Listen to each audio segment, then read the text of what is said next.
11 अप्रैल 2023 को mega engineering ने 100 करोड़ के इलेक्टोरल बॉन्ड किसको दिए? ठीक एक महीने के अंदर ही मेगा इंजीनियरिंग को बीजेपी की सरकार से 14,400 करोड़ रुपए के कॉन्ट्रैक्ट मिल गए। मतलब एक हाथ दे दूसरे हाथ ले। ये मैं नहीं कह रहा, ये कहना है प्रशांत भूषण का। दरअसल भारतीय चुनाव आयोग ने इलेक्टोरल बॉन्ड से जुड़ा डेटा जारी कर दिया है। अब तक मिली जानकारी के मुताबिक बीजेपी सबसे ज्यादा चंदा हासिल करने वाली पार्टी बनकर सामने आई है।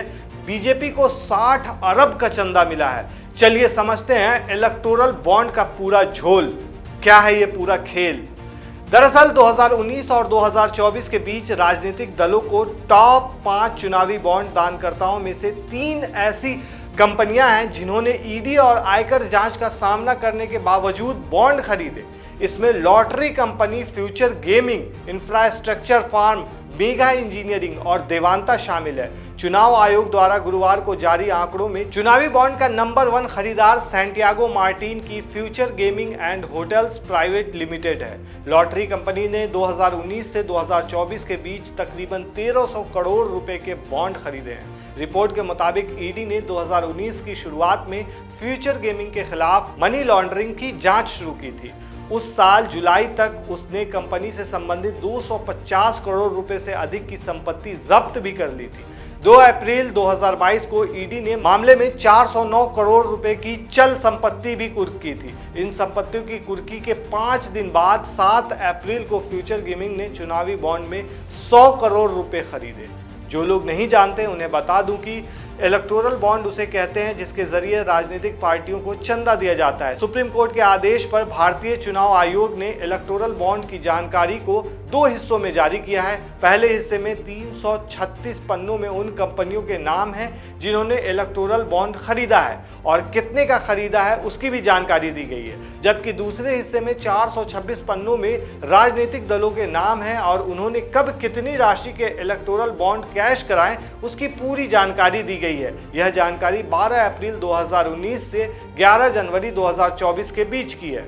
इस जानकारी के अनुसार बीजेपी ने इस अवधि में कुल 60 अरब रुपए से ज्यादा के इलेक्टोरल बॉन्ड को भुनाया है। वहीं इस मामले में दूसरे नंबर पर टीएमसी है जिसने 16 अरब रुपए से अधिक के इलेक्टोरल बॉन्ड को इनकैश किया है। वहीं सबसे ज्यादा इलेक्टोरल बॉन्ड खरीदने वाली company future gaming and hotel services है। इस कंपनी ने कुल 1368 बॉन्ड खरीदे, यानी 1300 करोड़ से ज्यादा के बॉन्ड्स। अब एक नजर डालते हैं चंदा देने और लेने में कौन अव्वल रहा, मतलब कौन फर्स्ट पे रहा। चुनाव आयोग की ओर से जारी चुनाव बॉन्ड इनकैश करवाने वालों की लिस्ट में बीजेपी पहले और टीएमसी दूसरे नंबर पर है। इस मामले में तीसरे नंबर पर अखिल भारतीय कांग्रेस समिति है जिसने 14 अरब रुपए से अधिक के इलेक्टोरल बॉन्ड को इनकैश किया है। इसके बाद भारत राष्ट्र समिति ने 12 अरब रुपए और बीजू जनता दल ने 7 अरब रुपए से ज्यादा के इलेक्टोरल बॉन्ड को इनकैश किया है। इस मामले में 5वें और 6ठे नंबर पर दक्षिण भारत की पार्टियां डीएमके और वाईएसआर कांग्रेस यानी युवा सेना रही।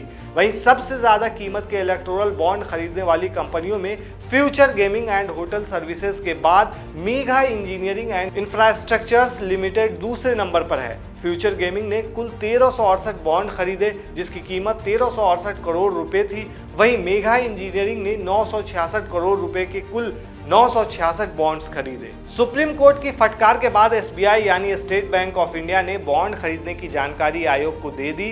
खास बात यह है कि इस लिस्ट में सबसे ज्यादा चंदा देने वाली कंपनी का नाम फ्यूचर गेमिंग और होटल सर्विसेज प्राइवेट लिमिटेड है। और इससे भी बड़ी बात यह है कि ईडी की जांच चल रही थी इस पर, फिर भी इस कंपनी ने 1000 करोड़ रुपए से ज्यादा का दान दिया। इस कंपनी को सैंटियागो मार्टिन चलाते हैं जिन्हें लॉटरी किंग के नाम से भी जाना जाता है। अब यह भी समझ लीजिए कि आखिर सैंटियागो मार्टिन हैं कौन। हिंदुस्तान टाइम्स की रिपोर्ट में मार्टिन के चैरिटेबल ट्रस्ट की वेबसाइट के हवाले से बताया गया कि मार्टिन ने म्यांमार के यंगून में एक मजदूर के तौर पर काम की शुरुआत की थी। इसके बाद साल 1988 में वो भारत लौट आए और दक्षिण भारतीय राज्य तमिलनाडु में लॉटरी का बिजनेस शुरू किया। इसके बाद उन्होंने कर्नाटक और केरल का रुख किया और फिर पूर्वोत्तर पहुंच गए। चुनावी बॉन्ड के इस खेल के बाद सवाल भी उठने शुरू हो गए हैं। चुनाव आयोग की जानकारी जारी करने के बाद सीनियर एडवोकेट प्रशांत भूषण ने चुनावी बॉन्ड खरीदने वाले दूसरे नंबर पर रहे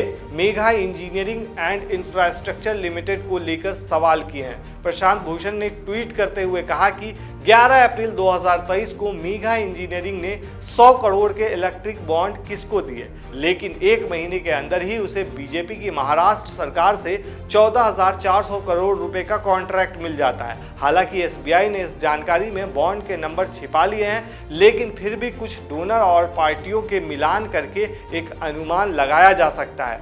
ज्यादातर चंदे एक हाथ दे दूसरे हाथ ले जैसे लग रहे हैं। वहीं एक ट्विटर यूजर यानी एक्स यूजर ने केंद्रीय मंत्री नितिन गडकरी का संसद में दिए गए एक बयान का वीडियो शेयर किया है। इसमें वो मेघा इंजीनियरिंग की सराहना करते हुए सुनाई दे रहे हैं। उन्होंने ये भी बताया कि मेघा इंजीनियरिंग हैदराबाद की कंपनी है। एक और यूजर ने लिखा कि 11 अप्रैल मेघा इंजीनियरिंग ने कॉर्पोरेट्स बॉन्ड से बीजेपी को करोड़ों का चंदा दिया। 12 मई को मेघा इंजीनियरिंग को 14,400 करोड़ का ठेका मिला। चलिए अब समझते हैं पूरा मामला, आखिर इसकी शुरुआत कैसे हुई। दरअसल इसी साल 15 फरवरी को सुप्रीम कोर्ट ने इलेक्टोरल बॉन्ड को असंवैधानिक करार दिया था।